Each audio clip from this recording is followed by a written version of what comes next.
हाय दोस्तों। मोटापा क्यों बढ़ता है? 10 में से 8 लोगों को ओबेसिटी की शिकायत रहती है। हम ज्यादा मोटापा होने के कारण हमें कौन से हेल्थ इश्यू हो सकते हैं?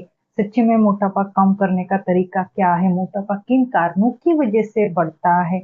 इन सभी बातों के बारे में आज के वीडियो में हम जानते हैं। फर्स्ट टाइम मेरे चैनल पे आए हो तो प्लीज मेरे चैनल को सब्सक्राइब कीजिए, वीडियो लास्ट तक देखिए। अच्छा लगा तो फाइनली लाइक भी कीजिए। ओबेसिटी के कारण बहुत सारे हेल्थ इश्यू हमें देखने को मिलते हैं। यानी आप मोटापा कम करने के लिए जितना हार्ड वर्क करते हैं आप, उतना अपना मोटापा या जो अपना वेट है उसको मैनेज करने के लिए आप हार्ड वर्क नहीं करते, जिसके कारण कुछ साल के बाद वापस से आपकी ओबेसिटी बढ़ सकती है। तो आज के वीडियो में हम जानते हैं कि मोटापा क्यों होता है या वेट गेन क्यों होता है। उसके साथ ही हम जानते हैं कि हमें क्या-क्या हेल्थ इश्यूज हो सकते हैं और हमें बढ़ा हुआ वेट कम करने के बाद हमारा वजन किस प्रकार आपको मेंटेन रखना चाहिए। इन सभी बातों के बारे में आज के वीडियो में हम जानते हैं।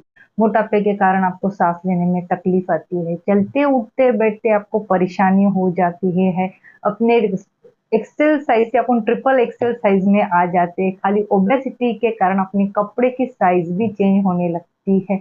उसी के साथ अपने को स्किन से रिलेटेड, हेयर से रिलेटेड प्रॉब्लम भी देखने को मिलते हैं।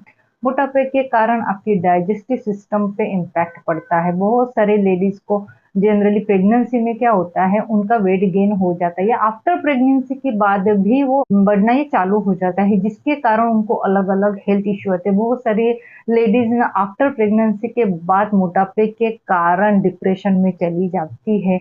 मेरा पहला वजन तो ऐसा नहीं था, अभी आफ्टर प्रेगनेंसी के बाद मेरा बहुत ही ज़्यादा वज़न बढ़ चुका है, अभी मैं क्या करूँ? इसके कारण वो ज़्यादा डिप्रेशंस हो जाती है, हार्मोन इम्बैलेंस हो जाता है, जिसके स्मार्टनेस ही नहीं, आपकी फिजिकल और मेंटल हेल्थ को भी डिस्टर्ब करता है। मोटापा आयुर्वेद के हिसाब से आपका मेद रोग कहा गया है, यानी शरीर में मेद बढ़ने के कारण आपकी ओबेसिटी या आपका मोटापा ये होता है, ऐसे आयुर्वेद के हिसाब से कहा गया है। आयुर्वेद में कहा गया है कि जब भी हमारे बॉडी में वात और कफ का प्रमाण बहुत ही ज़्यादा बढ़ता है, यानी मेद धातु जब हमारे बॉडी में ज़्यादा बढ़ता है, तब हम मोटे हो जाते हैं। तो मोटे होने के अलग-अलग रीज़न रहते हैं। बहुत सारे रीज़न में कहा गया है, कुछ रीज़न और पहला रीज़न कहा गया है कि फैमिली हिस्ट्री। फैमिली हिस्ट्री यानी आपके घर पे आपके मम्मी-पापा, आपके भाई-बहन या दादा-दादी ये अगर मोटे हो गए तो डेफ़िनिटली आप भी मोटे हो सकते हैं। यानी आपका भी ओबेसिटी से रिलेटेड प्रॉब्लम देखने को मिलते हैं। कुछ फैमिली हिस्ट्री रहती है, कुछ जेनेटिकल रीज़न रहते हैं, कुछ मेडिसिन के साइड इफ़ेक्ट के कारण भी आपकी ओबेसिटी या मोटापा ये हो सकता है। अगर आप बहुत ही एक ही जगह पर बैठ के बहुत सारा काम करते होगे, आपकी फिजिकल एक्टिविटी कम होती होगी, दिन भर आप खाली टेबल और कुर्सी और कंप्यूटर के सामने बैठ के काम करते होगे, तो डेफिनेटली उसकी वजह से भी आपका मोटापा ये बढ़ सकता है। आपका हार्मोन इम्बैलेंस के कारण भी आपका मोटापा बढ़ने का एक रीज़न कहा गया है। ज़्यादा टेंशन लेते होगे, ज़्यादा टेंशन होगा तो वो भी एक रीज़न कहा गया है। आपका थायराइड होगा या कुछ मेडिसिन है, एंटी डिप्रेसेंट अगर आप मेडिसिन लेते होंगे या कुछ ऐसे मेडिसिन है जिसके साइड इफेक्ट के कारण भी आपका मोटापा ये बढ़ सकता है। खास करके महिलाओं में देखा गया है कि थायराइड के कारण उनका मोटापा ज़्यादा बढ़ता है। ज़्यादा टेंशन, वो बहुत ज़्यादा टेंशन लेते हैं क्योंकि टेंशन भी एक रीज़न कहा गया है मोटापे का।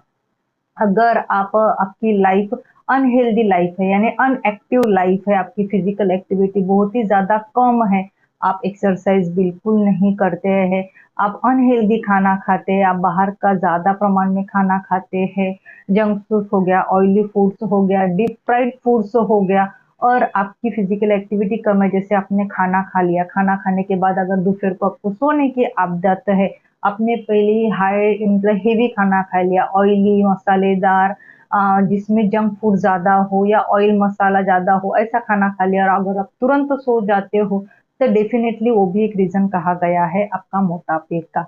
आपकी फिज़िकल एक्टिविटी भी कम होती है, तो वो भी एक रीज़न कहा गया है। अगर आप टीवी के सामने बैठ के घंटों तो खाना खाते हो, तो आपको खाने पे ध्यान नहीं रहता है, आप कितना खाना खा रहे हो, क्या खा रहे हो, तो ये भी एक रीज़न कहा गया है आपका मोटापे का। तो आपको ज़्यादा से ज़्यादा अगर आप चीनी मतलब यानी शुगर युक्त पदार्थ अगर आप खाते हो, तो जैसे गुलाब जामुन हो गया, चाय ज़्यादा पीते हो, कॉफ़ी ज़्यादा पीते हो या कोई भी स्वीट डिश अगर आप ज़्यादा मात्रा में खाते हो, तो उसके कारण भी आपका मोटापा बढ़ता है क्योंकि इसमें न्यूट्रिशंस वैल्यू कम रहती है, कैलोरी ज़्यादा रहती है और कैलोरी की वजह से ही आपका वेट गेन ये होता है। तो आपको ध्यान रखना चाहिए इन सभी बातों से आपको थोड़ी-सी दूरी बनाए रखनी चाहिए। कम करने के लिए जिम लगाया, स्विमिंग की, साइकिलिंग की, ये सब कुछ करिए। अगर आपका मोटापा कम हो गया यानी आपका वेट ये कम हो गया, आइडियल वेट पे अगर आप आ गए तो आपको उसको मेंटेन करना भी आना चाहिए। अच्छी बातें फॉलो करनी चाहिए। तो चलो जानते हैं कि ऐसी कौन-सी बातें हैं जो आपका वेट मैनेजमेंट करने में हेल्प करती हैं। सबसे पहले मैं कहती हूँ कि सवेरे उठ के आपको गुनगुना पानी 2 से 3 ग्लास डेफ़िनेटली लेना चाहिए। उसमें आप नींबू निचोड़ के भी ले सकते हैं, हनी भी ऐड कर सकते हैं या फिर वैसे ही आप गुनगुना पानी भी पी सकते हो। सवेरे उठ के अगर आप गुनगुना पानी पीते होगे तो ये अपने बॉडी को डिटॉक्स करता है। उसी के साथ आपका मेटाबॉलिज्म इम्प्रूव करने में हेल्प मिलती है और आपको स्किन को ग्लोइंग करने में भी डेफ़िनेटली ये मदद करती है क्योंकि मोटापे के कारण आपको स्किन से रिलेटेड प्रॉब्लम भी देखने को मिलती है। दूसरा आपको हेल्दी ब्रेकफास्ट डेफिनेटली करना चाहिए। लो कैलोरी वाली हाई प्रोटीन और फाइबर युक्त तो आपको आहार अपने लाइफ में इंक्लूड करनी चाहिए। लंच में भी आपको सलाद ज़्यादा से ज़्यादा यूज़ करना चाहिए। 1 कटोरी दही, सलाद और 2 चपाती, वेजिटेबल और दाल। इस प्रकार अगर आप अपना लंच लेते होगे तो वो ज़्यादा बेनिफिट करेगा। ज़्यादा से ज़्यादा आपको पानी इनटेक लेना चाहिए। पानी इनटेक यानी पानी भी आपका वेट मैनेजमेंट करने के लिए डेफ़िनेटली मदद करता है। जितना आप चाय की जगह आप ग्रीन टी लो या फ्रेश लो या गुनगुना पानी लोगे, ये अपने बॉडी को डिटॉक्स करेगा यानी बॉडी की जो चर्बी है इसको कम करने के साथ आपने जो खाया है, इसको पचाने में भी ये मदद करेगा। तो ये इससे क्या होता है आपका वेट जो बढ़ा है आपने बहुत मतलब दिक्कतों के बाद उसको कम किया, बहुत हार्ड वर्क के बाद आपने वेट कम किया है। अगर आपने उसको मेंटेन नहीं रखा, तो डेफ़िनेटली वापस से आपका वेट गेन ये हो सकता है। आपको नींद प्रॉपर लेनी चाहिए। अगर आपकी नींद प्रॉपर नहीं हुई, तो डेफ़िनेटली आपका वज़न ये बढ़ सकता है। आपके हार्मोन इम्बैलेंस हो सकते हैं, आपका इरिटेशन बढ़ता है, आपका गुस्सा बढ़ता है, आपको काम क्या कर रही हो ये ध्यान में नहीं आता है। तो आपको नींद प्रॉपर लेनी चाहिए। अगर आपने नींद प्रॉपर ली तो अब तो फिजिकल और मेंटल हेल्थ ये अच्छी रह सकती है। तो डेफिनेटली आपको रात को 7 से 8 घंटे सोना चाहिए। लंच सॉरी डिनर भी आपको 7 से पहले ही करना चाहिए और हल्का-फुल्का आपको डिनर लेना चाहिए। ज़्यादा हेवी डिनर आपको बिल्कुल नहीं लेना चाहिए। डिनर में भी आप 1 चपाती, सलाद और सब्ज़ी आप डेफिनेटली ले सकते हो। और उसी के बाद आपको गुनगुना पानी पीना चाहिए। आधे घंटे के बाद वहाँ आयुर्वेद में कहा गया है कि खाना खाने के बाद तुरंत आपको कभी पानी नहीं पीना चाहिए, वो आपके डाइजेशंस को इम्पैक्ट करता है और उसी के कारण आपका मोटापा भी बढ़ सकता है। तो आधे घंटे के बाद आपको गुनगुना पानी पीना चाहिए। खाना खाने के 1 घंटे बाद आप टहल सकते हो 15 से 20 या ज़्यादा से ज़्यादा 30 मिनट टहलना। मैंने वॉकिंग नहीं बोलना है, टहलना। वॉकिंग अपन फास्ट करते हैं, टहलना यानी जैसे गार्डन में घूमते उस टाइप आप टहल सकते हो रात के टाइम। 7 बजे अगर आपने खाना खाया, साढ़े 7, 8 बजे आप ऐसे एक चक्कर मार के आ सकते हो, टहल सकते हो। उससे क्या होता है आपका डाइजेशन अच्छे से रहता है और रात को सोते समय आपको आधा मतलब एक छोटा-सा कप विदाउट शुगर हल्दी वाला आप दूध ले सकते हो। उससे क्या होगा आपकी नींद भी अच्छी रहेगी और जो हल्दी वाला दूध क्या करता है आपको लैक्सेटिव की तरह काम करता है। यानी अगर कॉन्स्टिपेशन से रिलेटेड प्रॉब्लम होगी तो इसको भी डेफिनेटली ये कम करने में मदद करता है। में आपको ध्यान रखना चाहिए कटु तिक्त कषाय वाले पदार्थ या रस वाले पदार्थ आपको ज़्यादा से ज़्यादा खाना चाहिए, जिसकी वजह से आपका मेद जो है इसको कम करने में यानी ओबेसिटी कम करने में डेफिनेटली ये 3 रस मदद करते हैं। कौन से? कटु तिक्त कषाय आयुर्वेद के हिसाब से। तो कटु तिक्त कषाय वाले पदार्थ आपको आपके लाइफ में इंक्लूड करना चाहिए।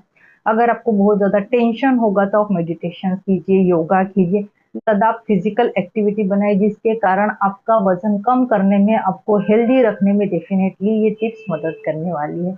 अगर आपको मेरा आज का वीडियो अच्छा लगा हो तो प्लीज़ मेरे वीडियो को लाइक कीजिए, शेयर कीजिए। फर्स्ट टाइम मेरे चैनल पे आए हो तो प्लीज़ मेरे चैनल को सब्सक्राइब कीजिए।